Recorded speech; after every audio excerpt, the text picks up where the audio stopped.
Hello guys, welcome to the alien Kartik blog. So आज हम again एक बुक के बारे में बात करेंगे। एक बुक है जो कि बहुत फेमस है, जो मैं आपको दिखाना चाहता हूँ। This book is the psychological of money. So the psychological of Morgan house Morgan Housel का है। ये बहुत अच्छी बुक है, आपको भी पढ़ना, डेफिनेटली आपको बहुत अच्छी पसंद आएगी। सो मैं इसके बारे में आपको थोड़ा थोड़ा बताऊँगा, not too much, not deeply. So basically it's just a overview of book and definitely आपको बहुत पसंद आएगा। आप इसको नोट डाउन भी कर सकते हैं। And be serious, this book definitely can change your life. आपके जीवन में परिवर्तन ला सकती है बुक।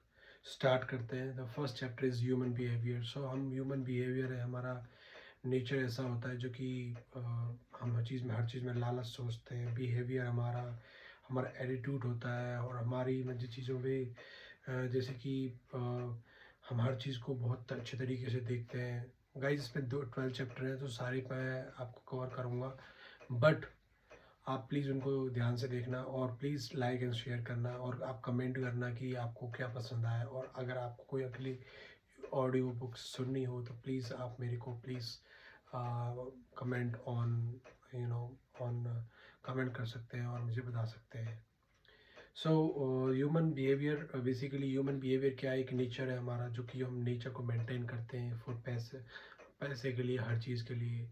और हर चीज़ की हम लालच करते हैं, जैसे पैसे को बचाने का, पैसे को सेव करना। और एक ह्यूमन नेचर है जो कि हम मेंटेन करते हैं। ये बहुत ज़रूरी जीवन में, और एटीट्यूड भी बहुत ज़रूरी है कि हमें एटीट्यूड मेंटेन करना चाहिए पैसे के लिए। हर चीज़ हमें जीवन के लिए सुधारना चाहिए, ये नहीं कि सुधारनी नहीं चाहिए। No one is crazy, the second chapter, no one is crazy. क्या होता है कि हम पर्सनल एक्सपीरियंस जो होते हैं हमारी लाइफ में, वो बहुत ज़रूरी है, वो मैटर करते हैं। एक्चुअली आपके पैसे के ऊपर कोई क्रेजी नहीं है। आप कभी भी ये चीज़ें मत सोचा करो कि आपके आपके ऊपर आप पैसे दिखा रहे तो आप लोग क्रेजी होंगे, लोग देखेंगे, लोग शो ऑफ करोगे तो बहुत अच्छा होगा। नहीं, कुछ नहीं अच्छा होता। ये आपकी सोच है। 80% पीपल यही करते हैं, जो कि अपने पैसे को दिखाना चाहते हैं, अपनी गाड़ी को दिखाना चाहते हैं। मेरे पास अगर उनके पास नहीं है तो वो दूसरों को देख के जलते हैं। ये सोचते हैं कि अरे यार मेरे पास ये होना चाहिए। आप ये नहीं देखते कि उनके पास बड़ा घर है, बड़ी गाड़ी है, तो हो सकता है उसके पास बहुत बड़ा लोन भी हो सकता है उसके पास। उसकी उसकी ईएमआई भी जारी होती है, उसके बहुत सारी चीज़ें जहाँ खर्चे हो रहे होते हैं। आप ये चीज़ों को देखते नहीं हैं, ये चीज़ देखते हैं सिर्फ आपकी उसकी चीज़ें बहुत बड़ी है तो शायद वो अच्छा होगा। नहीं, ऐसा कुछ नहीं होता। ये हमारी सोच होती है। और यूएस में क्या होता है कि कुछ लोग ऐसे होते हैं जो $400 हर साल वो लॉटरी में इन्वेस्ट करते हैं कि शायद मेरा लक चेंज हो जाए। बट गाइज ये ऐसा कुछ नहीं होता कि हर एक का लक चेंज हो सकता है। ये तो एक सोच होती है कि किसी का लक चेंज हो जाएगा, बट मेरे को लगता नहीं किसी का लक चेंज ऐसा होता है। बट किसी किसी का लग जाता है, बट हर एक का नहीं लग पाता। ये एक सोच है जो हमने बना रखी है। गाइस ट्रस्ट मी, ऐसी सोच बनाने से कोई फ़ायदा नहीं होता है। आप अपना लक अच्छा रखिए, और इन चीज़ों में अपना पैसा वेस्ट नहीं करिए। बिकॉज़ क्या होता है कि हम इन चीज़ों में पैसा वेस्ट करते हैं और अपना टाइम और मनी दोनों वेस्ट कर रहे हैं। सो आई थिंक ये बहुत ज़रूरी है कि हमें इन चीज़ों में एक स्ट्रक्चर बना के रखना चाहिए लाइफ में। एक डिसिप्लिन बना के रखना चाहिए कि ये चीज़ें हम ना करें। क्योंकि क्या होता है, जो लक है ना, लक एंड रिस्क जो होता है वो हर एक के साथ नहीं होता। सपोज़ करो आप वॉरेन बुफे पैसे को इन्वेस्ट करते थे, और बहुत ही become a multi billionaires. So ये हर एक नहीं बन पाता है। एक रिस्क भी होता है हर चीज़ में, और लक और रिस्क मतलब वो रिस्क पे डाल के हो सकता है कि वो पैसा आए, और प्रोबेबिलिटी है, और नहीं भी आ जाए। क्योंकि हमें को थोड़ा सा रियलिस्टिक होना चाहिए। बिकॉज क्या है कि हमें अपना पैसा 20% सेव रखना चाहिए फॉर इमरजेंसी। कभी कोई इमरजेंसी आ सकती है जीवन में। सो हर चीज़ को, ये भी जब भी ये पैसा इन्वेस्ट करते हैं तो ये हमेशा 20% सेव कर रखते हैं, क्योंकि कोई इमरजेंसी आए तो हम ऐसे हैंडल करेंगे। सो आई थिंक ये बहुत ज़रूरी है। और सेकेंड जगह, नेवर इनफ। पैसा किसी के लिए इनफ नहीं है। मतलब पैसा आप मतलब बहुत ज़्यादा पैसा, सबके पास पैसा है। अगर आप पैसा इन्वेस्ट कर रहे हो, कुछ भी कर रहे हो, कोई पैसा कभी इनफ नहीं होता है। आप जितना चाहो उतना स्पेंड कर सकते हो। कोई पैसा कभी किसी चीज़ के लिए ज़रूरत सब चीज़ को कंप्लीट नहीं करता है। पैसा मतलब सबके पास होते हैं, आपको किसी से कंपेयर नहीं करना चाहिए कि आप उसने विला ले ले तो आप भी ले लो। नहीं, कोई स्पीडली नहीं है, आप ऑल नॉर्मली लाइफ जीजिए और अपना बेस्ट दीजिए, जो हो सकता है वो पॉसिबिलिटी कीजिए और बी रियलिस्टिक, वो भी इन अ राइट फॉर्म। मतलब आप ज़रूरी नहीं है कि आपको वो चीज़ पास है, ज़रूरी है कि वो चीज़ आपके पास हो। सो आपको रियलिस्टिक होना चाहिए और कभी भी रिस्क रिस्क रिस्क को रिस्क जो है, रिस्क फैक्टर हर एक में देखना चाहिए। ऐसा नहीं कि आप सोचो ही ना, अगर आप नहीं सोचोगे तो आप प्रॉब्लम में, बहुत बड़ी प्रॉब्लम में फंस सकते हो। सो गाइज ट्रस्ट मी, आप अगर कोई चीज़ करते हो तो प्लीज़ आप बहुत ध्यान से करिए, क्योंकि क्या होता है कि हम अगर चीज़ों को बहुत ज़्यादा सीरियस तरीके से नहीं करते तो हम डेफिनेटली हम किसी प्रॉब्लम में फंस सकते हैं। सो प्लीज़ आप इस चीज़ को बहुत ध्यान रखिए। और फिर फोर्थ है compounding and compounding. So compounding is, आपने एक बुक पढ़ी होगी, the business book rich dad poor dad.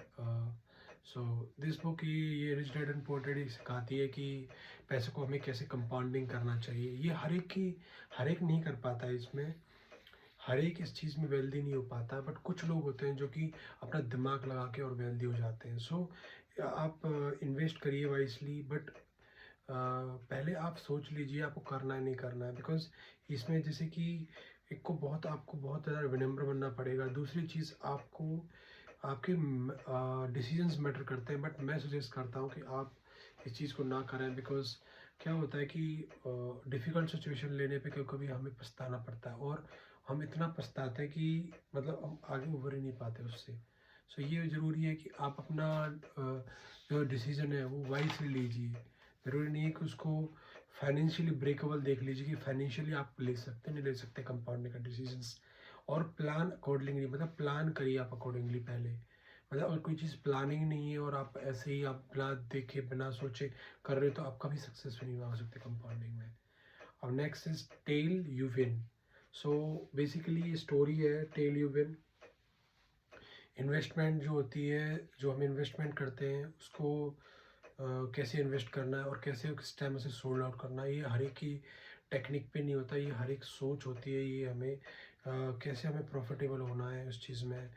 और ये कल्चर जो कैपिटल है, जैसे कि आपको कुछ पैसा आया, आपने कैसे कैसे इन्वेस्ट किया प्रॉपर्टीज़ में और कैसे उसको पैसा कमाया, दैट इज़ टोटली मतलब आपके माइंड पे डिपेंड करता है, अपनी आपकी कंडीशन पे डिपेंड करता है कि आप कैसे डिसीजन लेते हैं। Wealth you want you don't see, ये सिक्स चैप्टर है, wealth you don't see. So basically क्या होता है कि हम वेल्थ, हम जो हमारे पास वेल्थ होती है हम उसको नहीं देखते, हम दूसरे को कंपेयर करते हैं। हम दूसरे से कंपेयर करते हैं कि मेरे पास आज फ्लैट है, मुझे बहुत बड़ा घर लेना है, बहुत बड़ी गाड़ी लेनी है, ये लेनी है, वो लेनी है।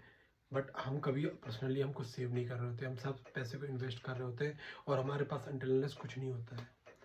So guys please use wisely. आप डेली के एक्सपेंस को बहुत कम करके और चीज़ों पे काम कीजिए, अपनी सेविंग पे काम कीजिए, रादर देन आप दूसरों पे ध्यान। अगर आप दूसरों पर टेंशन दोगे तो आप कभी अपने आप पर टेंशन नहीं करते। साइकोलॉजिकल मनी क्या सिखाती है कि आप दूसरे का पैसा मत देखिए, अपना पैसा देखिए। आपको क्या करना है, आप कितना कमाना है, आपको सपोज करो आपको यूट्यूबर बनना है, तो आपको पहले अपने ये सोचना होगा, आपको गोल डिसाइड करना होगा। आपको 10,000 रुपये कमाने हैं, आपको इतने लाइक चाहिए, आपको 20,000 रुपये दें, आपको इतना लाइक चाहिए। सो गोल बहुत ज़्यादा क्लियर होना चाहिए, तभी गाड़ी चल सकती है इनकम की। ऐसा नहीं कि एक दिन में ही आप बिलीनियर हो जाओगे, नहीं, एक दिन में कोई बिलीनियर नहीं बन सकता। ये एक सोच होती है, एक फ्लेक्सिबिलिटी होनी चाहिए अपनी वेल्थ में। ज़रूरी नहीं है कि मतलब बहुत ज़्यादा तगड़ी सोच रखनी है। Save money, 7 chapter, save money means अपना पैसा सेव करना है। Try to save 10 rupees, 15 rupees, 20 rupees, मतलब जो आप सेव कर सकते हैं अपने अनुसार।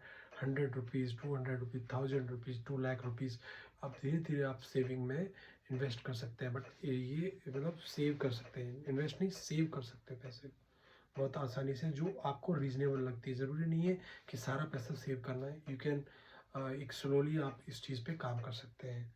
बहुत मतलब ये मतलब एक प्रोसेस है, एक रियलिस्टिक तरीके से सोच के आप अपने पैसे को सेव करिए। ज़रूरी नहीं है कि आपको एक साथ ही बहुत सारी चीज़ें करनी होती है जिसमें हमें गलत डिसीजन ले लेते हैं और वो पैसा फिर हम सेव नहीं कर पाते। और मिनिमाइज योर मिस्टेक्स, कभी मिस्टेक्स हो जाती है, गलतियाँ हो जाती है, तो उससे सीखिए, ना कि उससे भागिए। क्या होता है, कुछ लोग होते हैं जो भाग जाते हैं गलतियों से। सो ये बहुत बेकार चीज़ है, भागना नहीं चाहिए। यू विल चेंज, मतलब आप चीज़ों को चेंज कर सकते हैं, डेफिनेटली आप चेंज हो सकते हैं, आप में परिवर्तन आ सकता है और आप long term decision, long term 10 years का डिसीजन ले सकते हैं। आप अपनी चीज़ों में और कोशिश करिए कि आप ईएमआई नहीं कराएं, लोन ना लें, बिकॉज लोन ईएमआई आपको मतलब आपको कभी सेव नहीं करने पाएंगे, आपके खर्चे बढ़ते रहेंगे और आपके खर्चे इतने बढ़ते रहेंगे कि आप एक टाइम ऐसा आएगा कि आप ये सोचोगे कि आप सेव क्या कर रहे हो। सो आप कोशिश करिए कि मिनिमाइज योर एवरीथिंग और don't try to take EMI, don't loans, try to in the cash and और रियलिस्टिक, मतलब आप चीज़ों को सोचिए हमेशा। और एक इमरजेंसी में 20% अपना सेव करके चलिए इमरजेंसी के लिए, इन केस आपको कोई इमरजेंसी आ जाए लाइफ में। ये बहुत ज़रूरी होता है कि अगर आपको इमरजेंसी आ जाए।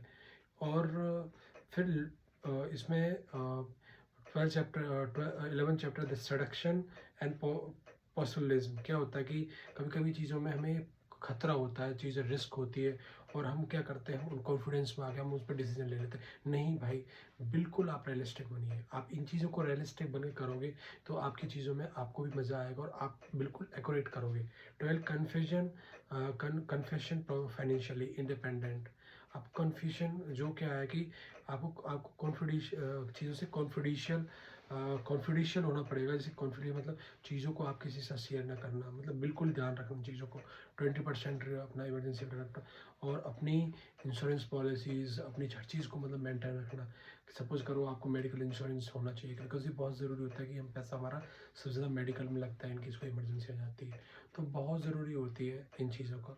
सो कहानी का कंक्लूजन यही है कि आप सपने देखिए, खुली आंखों से सपने देखिए, अपनी चीज़ों के बारे में करिए, बट अपना रियलिस्टिक होकर काम करिए। कभी आंख में प्लानिंग करके कीजिए, रियलिस्टिक रहिए और कभी भी आप ये चीज़ें नहीं देखिए कि उस पर कितना पैसा है, उस पर कितना बड़ा घर है, क्या ईएमआई दे रहा है, क्या वो कर रहा है। भाई आपकी उसकी ईएमआई भी चल रही होंगी, उसकी और एक्सपेंस भी चल रहे होंगे। ऐसा नहीं है कि हर एक बंदा सक्सेसफुल होता है। सक्सेसफुल का मतलब ये होता है कि आप हर चीज़ से स्ट्रक्चर हो।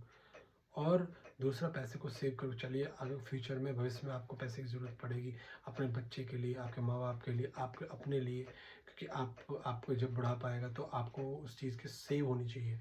So thank you so much guys. आपको ये लाइक आई तो पसंद करना और चैनल को सब्सक्राइब करना और मैं अब नेक्स्ट बुक के साथ आऊँगा। Thank you so much guys.